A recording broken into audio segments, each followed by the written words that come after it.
Assalomu alaykum. Signal 24 ga xush kelibsiz. Bundan avvalgi videoda tabiiy ob-havo haqida gaplashgan bo'lsak, bu safar tabiiy ofat haqida gaplashamiz.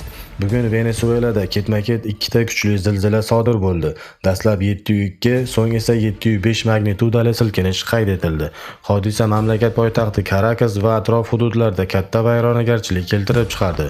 Rasmiy ma'lumotlarga ko'ra, zilzila epitsentri Karakasdan taxminan 100-160 km g'arbda joylashgan hududda bo'lgan. Ikki silkinish orasida atigi 30-40 soniya farq qayd etilgan. Dastlabki ma'lumotlarda kamida 32 kishi halok bo'lgani, 700 dan ortiq odam jarohatlangani aytilgan. Biroq keyingi yangilanishlarda qurbonlar soni keskin oshib, 160-180 dan ortiq inson halok bo'lgani aytildi. Mingdan ortiq odam esa jarohat olgan. Eng katta zarar La Guaira va Karakas atrofida kuzatilgan. Ko'plab binolar qulagan, yo'llar va infratuzilma jiddiy shikastlangan. Ayrim hududlarda elektr va aloqa tizimlari uzilgan. Hukumat favqulodda holat e'lon qildi va xalqaro yordam chaqirildi. Qutqaruvchilar vayronalar ostida qolganlarni qidirishda davom etishmoqda.